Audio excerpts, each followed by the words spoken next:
Hey team, and welcome to this video where we continue to look at finding areas under functions using integration. Now to kick off, we're going to have a refresher on what the difference is between a signed area and just total area is. So if we look at this function here, there's two different areas that we could find. Now integration, and if we look at just A and B, that's our terminals for the whole graph. If we look at that and just did integration between A and B, the antiderivative in this result, this gives us the signed area. And what does that mean? Well, every area above the graph is considered positive, while every area under the graph is considered negative. So if these two were actually symmetrical and the same, and that if we said A1 was equal to A2 and the magnitudes of them were the same, so just that maybe both of them were 5, this integral would actually return 0 because it's considering the above as positive 5 and below as negative 5. Add them together, of course, and you get 0. So that's what integration does, is above considered positive, below is considered negative. So we just have to be aware of that, because a lot of time we don't want actually technically the signed area. What we want to know is the total area. So we just want, again, this idea of we want the magnitudes of them. We want to know how big is A2. We want to add A1 and find out the total area. So in our case before, that was 5. That was also 5. We want to know that the total area is actually given by 10, and it's clearly not 0. You can see this has some area and that has some area. So how can we go about that? Well, what we need to do, as is shown down here, is break the problem into two areas, or two parts in this case. Consider this one, which is between A and C, as we've got here, and then this section here, A2, so this is A2, this is A1, between C and B. So you just need to identify where the intercept is and split the integration into two parts. Where is the left side, where's the right side? It doesn't matter what order you add them in, it's just generally the area above the graph is put first, so this is above, and then the area below is put second. That's just sort of how a lot of examples are shown. With this though, we just need to change the sign of the area on the right, because this is naturally going to give us a negative number. So all of this bit, as we said before, is going to give me negative 5 because it's below the graph. So if I then put a negative in front of it, okay, that's then going to turn it positive. So that's all we need to do, is split down areas into its separate parts, and any of the areas below, instead of adding them, we're actually going to do a subtraction, and that'll turn the area positive. So from this, we have sort of three generalized situations when we're trying to find the area. If this question in an exam or test just says find the area, it's assuming that it's asking for the total area, not signed area. So we get three situations. If we have just situation 1, where the area we're trying to find is all above the x-axis, well, that's really easy. Just use integration as normal. If the area is below, well, our answer, as we said, integration is going to give us a negative, so we just stick a negative in front of that to reverse the sign, and we're going to get a positive area. The other thing you could also do is flip the terminals and make the terminals right to left instead. Either one will work. You can put a negative sign in front or change the terminals to read right to left. Generally, I suggest just putting the negative in front. A little bit easier. And then of course the third situation, where if we have the function where it's generating an area below and an area above, as we talked about in the previous slide, we need to separate those into two separate areas, find them individually, in any area below we give a negative sign. So that's the three situations we're going to come across. So let's jump quickly, if you click on this, if you go open the slides, click on this, you'll go to a Wolfram Alpha demonstration, where as you adjust this slider, which is just our A value, which is effectively our X value going across here, it's going to go maybe shade up to 4 or 5, and then you can just choose what values you want to shade up to, and you'll see that as you go further and further, well, the unsigned area or total area keeps getting larger because we've got more and more section being shaded. But if you look at the signed areas, you change the slider, you'll notice that it oscillates. At first, when you go up to sort of just 3, it's positive. Then as you go past 5, it's becoming negative because there's more negative than positive. Then as we go up to 8 and 9, it becomes positive again. Signed area becomes negative because that's just overwhelming the positive, and that pattern keeps going. So just a little visualization of it. So you click on this, it'll take you to Wolfram Alpha. Otherwise, you can also just Google Wolfram Alpha unsigned area under graph, and it'll take you to the demonstration.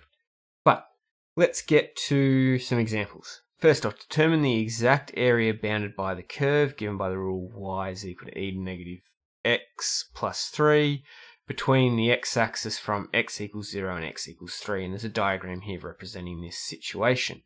So what am I wanting? I'm wanting the area between 0 and 3 working left to right of e to the negative x plus 3 with respect to x. Now that is going to equal, as soon as we see that we've got two terms separated by a plus or negative, as always, we're going to separate this into two integrals, 0 to 3, 3, and should put dx in for both of that, and now we're just going to work them separately. So the integral of e to the negative x is just negative e to the negative x between 0 and 3 plus going to add 1, so we get 3x between 0 and 3, and we're not having to put our c's in because we know they're going to cancel out. So what do we get? We get negative e to the negative 3 take away negative e to the 0 plus 9 take away 0. Doing the second integral, so we get negative e to the negative 3, e to the 0, and this is again, we're being careful with brackets and substituting in. You'll just see negative e to the 0, you're like, oh, e to the 0, anything the pair of 0 is 1, and a lot of people write minus 1 here because they've got the minus, and then this whole thing becomes 1. But this e to the 0 is technically like that, so it's actually subtract, which is that one, take away that one, this becomes 1, and then we get plus 9, so we get negative e to the negative 3 plus 1 plus 9, so plus 10. And there's our final answer.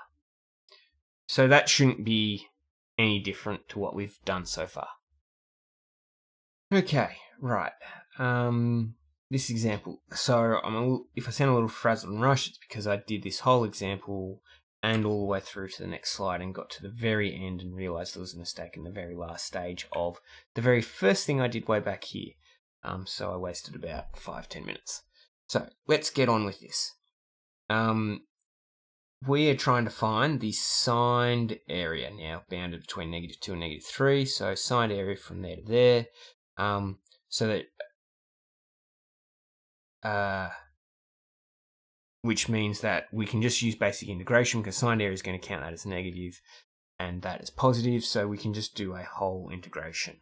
And we want to find the integral between negative 2 and 3 of x, 3 minus x, x plus 2. Okay.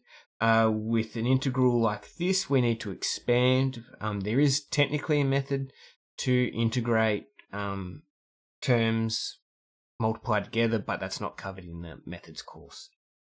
So we need to expand this, which is where I made the mistake previous go. So we get, let's expand the two brackets first using FOIL. So 3 by x is 3x.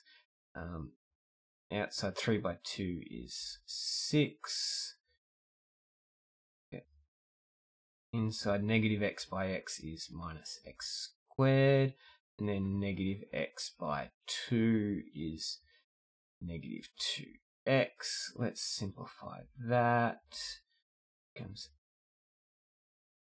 x bracket negative x squared plus x plus 6, collecting like terms, which is equal to 3 to negative x cubed plus x squared plus 6x dx. And then since we're finding the signed area, we don't care that there's the area below and above. That's what the integral is naturally going to give us, so we just need to integrate. Now you could separate these in individual terms, but as a shortcut you can just work on each term individually and think what they are. A lot of the times we've been splitting them up because we've been dealing with, say, maybe e to the x plus x squared, and it's a little bit more obvious just to go, okay, I'm going to split that. But these are all polynomials. It's just you just apply the power rule. So this is going to be negative x, add 1 to the power and divide by the new power, plus 6x squared on 2 between 3 and off the negative sign, negative 2. We could write the plus c in here, but we know it's going to cancel out, so we'll take it out now. Negative 2, so we get... Let's put the whole first thing in brackets when we substitute in the 3. So we're going to get 3 to the power of 4 is 3, 9, 27, 27 by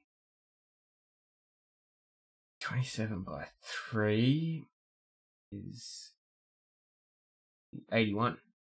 Negative 81 on 4 plus 27 divided by 3 takes it back down to 9 plus 6 on 2 can simplify to 3x squared. I'll just leave it there for now, but just realize it's 3x squared, so 9 times by 3, that becomes plus 27. And then we substitute in the negative 2, so that's going to be negative 2 to the power of 4, 8. 16 on 4, and the negative, because it's to the power of 4, would become positive, so that the negative stays in front, but the negative of the negative 2 disappears, plus that's going to be negative 8 on 3 plus 3 by negative 2 squared just turns into 4. 4 on 2 is 2, and then close the brackets. That's now just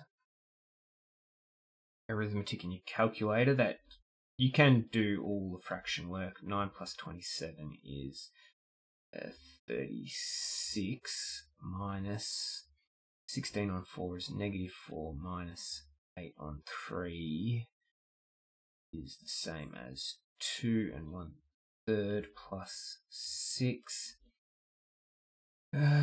36 on 4. I'm not, just to save us time, you could do the fractional work, but do note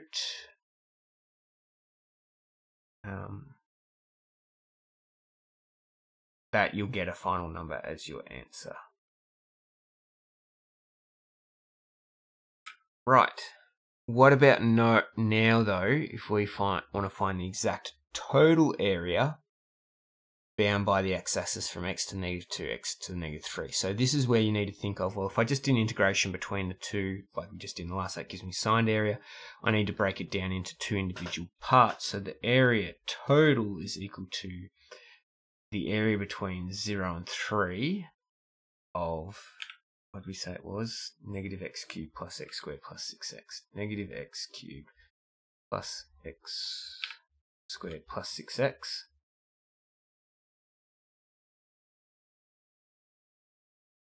And the area between negative 2 to 0 of the exact same thing. Okay. But this would give me a negative number, so I need to subtract that. Yeah, because this area down here would be considered negative. So I need to subtract, I'm not adding it. We can use a lot of our work that we've done on the previous slide. We know that's going to be negative x to the 4 on 4. Plus x to the cubed on 3 plus 3x squared between 0 and 3 minus the area between negative x to the 4 on 4 plus x cubed on 3 plus 3x squared between -2 and 0.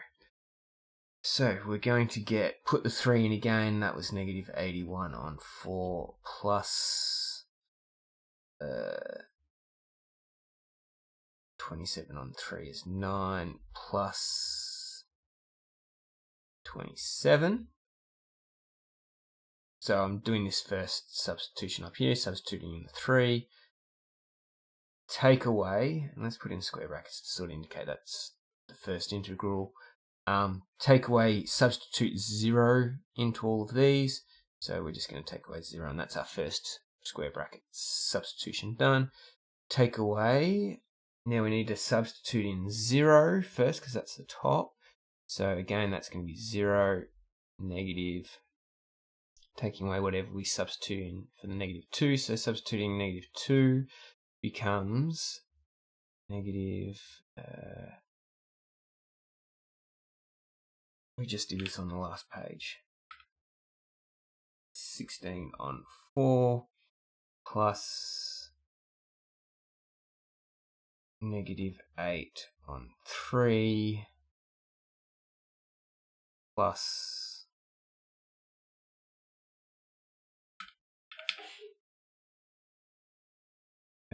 what did I do? I think I did something wrong over here. -2 squared is 4. 4 divided by 2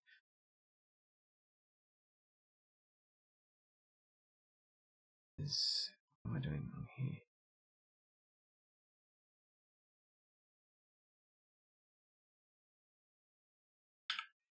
I'm just trying to get something right in my head. I'm getting different numbers.